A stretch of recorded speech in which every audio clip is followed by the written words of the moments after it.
It's 6 o'clock on Friday, the 3rd of January, 2020. Good evening and thank you for tuning in to the English edition of Ora News. My name is Christopher, bringing you the only update of the local Albanian news, translated into English.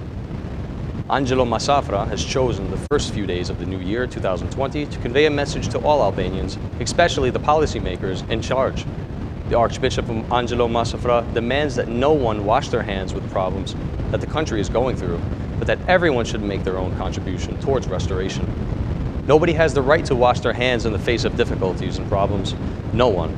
Maybe the country needed a blow to wake us up from the slumber, but something of this size is not necessary, said Archbishop Masafra. On this third day of the new year, the Archbishop of Shkodra celebrated the Holy Mass for the sick at Mother Teresa Center, from where she has said that it's possible for all to do good and to rebuild hope in the community. Borrowing Pope Francis's words, he called for the state to do more, especially for the needy and for the disabled. The Democratic Party has issued its first report this year on the abuses conducted by Rama's government. According to official data, the Secretary for Legal Affairs at Blue Headquarters, Qilirim Gjata, accused the Prime Minister of donating to his campaign financier, Vilma Nushi, 8.5 million euros through a corrupt concession contract. A December report by the Ministry of Finance on concessions confirms that for the first 3 years of failed and corrupt contracts, Edi Rama's friend and financier was paid 580,000 euros during inspections. Albanians have paid to enrich the oligarchy in the Prime Minister is 8.5 million euros, Gjata said. The Democratic Party from the beginning has denounced these corrupt contracts approved by Edi Rama's government, according to which the Socialist Party financier has been paid from the Albanian citizens' pockets 475,000 euros a year, despite the much lower number that is actually completed, Gjata continued. According to Gjata, 8.5 million euros, which instead of being donated to enrich one of Edi Rama's oligarchs, could have been used to alleviate poverty inside the country. With 290,000 Albanians being fed only once a day, stealing 8.5 million euros with only one concession is the clearest message is that Edi Rama's government has no priority for the wealth of Albanians, nor any priority on raising salaries and pensions. To Mr. Rama, all that is important is the unlawful enrichment of a group of oligarchs with whom he will continue to rob and steal money from the people and other assets of the country. Qilirim Gjata guaranteed that the Democratic Party was determined to undo these theft schemes. Once we have the confidence of all the Albanians to rule the country with a free and fair vote, the Democratic Party will annul any concessions and corrupt projects that steal from the Albanians. Our plan is to direct the Albanians' money for their well-being is the only way out of economic crisis and towards the recovery of the economy. In order to realize this plan, Edi Rama may not be able to steal with every single signature 8.5 million euros.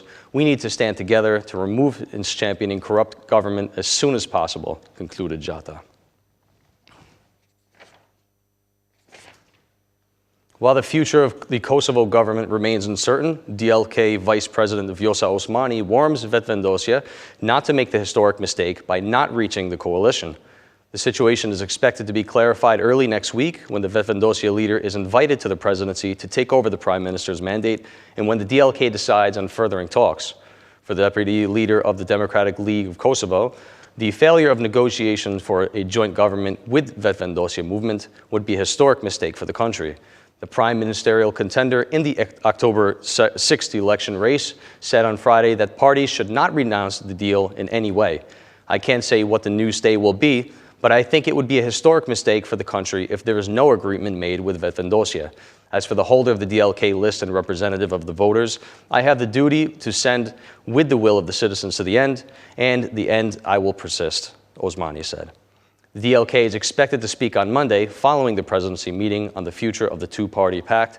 The two major political groups have yet to find an agreement on the separation of powers and the president's post, cutting off contact since the end of the post-election period without an agreement of Vetëvendosje's own parliamentary candidate.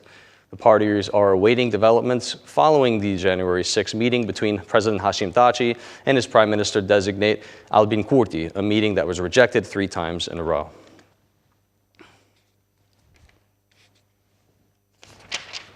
Kosovo will also undergo vetting, but what is the difference to this vetting process and the one that's held in Albania?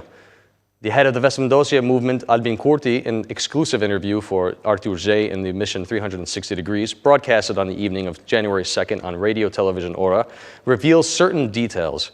We want to do a vetting process in Kosovo that will surely take time amongst the prosecution, the judiciary, intelligence, and justice systems. In the security and intelligence sector, vetting will take place only for those high-ranking positions, as it is not needed for all of the police and intelligence officials. We predict this year will last about 2 years, but we are conscious of the fact that we won't wait 2 years, so we must lead with examples now. The moment we are in government, we will remove the executive's influence over the prosecution, and this will be able to influence organized crime and corruption, said Kurti. Albin Kurti asked Artur J if he should conduct the vetting process after the first learning lessons from Albania. In Albania, it is all theater. We have seen in the past 6 years that it was a scheme to create the ambiance of a so-called anti-corruption storm, and at the end, it was all found to be a clownish theater. The problem is we believed in this theater. In your case, I would say it's a matter of will. If it is your will, if it will be a state reformation, rebuilding project on an anti-corruption basis, it will be a never-ending war, finished Artur J. President of North Macedonia, Stevo Pendarovski, handed over the mandate of former Prime Minister of Interior, Oliver Spasovski, to the technical Prime Minister this Friday. Meanwhile, by midnight, the parliament is expected to vote on the technical government headed by Spasovski. The former Interior Minister's term in office comes after the resignation of Prime Minister Zoran Zaev, who announced his departure in the early hours of the morning. This morning at 8:30, we were in the government. I signed my resignation in accordance with the Prague Agreement and the law on governance. I believe that the document will reach Parliament very soon so that the procedure can be started during the day to enable the approval of the technical government, Zaev said. Meanwhile, as far as the technical government is concerned, there will be a 3-month mandate until the April 12th elections. Zaev's resignation is linked to the Council of Europe's decision to not open talks with Northern Macedonia. Earlier, the head of the executive had stated that if negotiations were not opened, he would leave the government. Zoran Zaev came in power in 2016 after numerous protests, at the time fueled by discontent with the government led by Nikola Gruevski.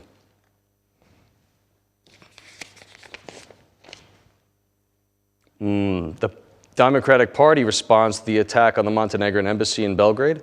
The embassy in Montenegro and Belgrade has been at the epicenter of the attacks in the late hours of yesterday's evening. Apart from a serious act, concerns are raised about reports of radical groups and exponents having been involved in the crowd and having directed them. Many of them are criminals and a part of the Serbian paramilitary forces who carried out massacres during the wars in the former Yugoslavia. Belgrade's insatiable thirst for dominance seriously threatens Balkan stability. Repeated efforts to destabilize Montenegro also aims to violently divert the country's Euro-Atlantic orientation. This activity transcends the Balkan conflicts and constitutes an open act of provocation towards NATO, the EU, and peace and stability in our region, read a statement issued today by the Blue headquarters. The Democratic Party called on the government to react, stating the silence of Tirana government regarding this aggravating situation in Montenegro is unacceptable. The head of this government has chosen to shut his mouth in the face of this dangerous Belgrade escalation against Montenegro's stability and sovereignty.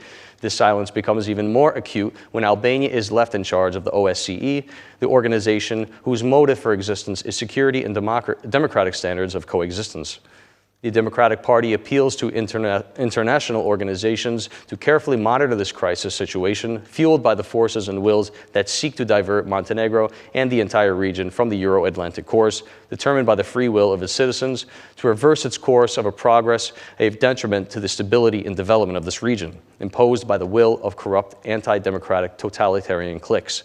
The Democratic Party's response read. And that's the news across the country today. Thank you for watching our English edition this evening, and be sure to join us again every Monday through Saturday at 6 p.m. for the latest news from Albania. Once again, on behalf of Ora News, thank you and good night.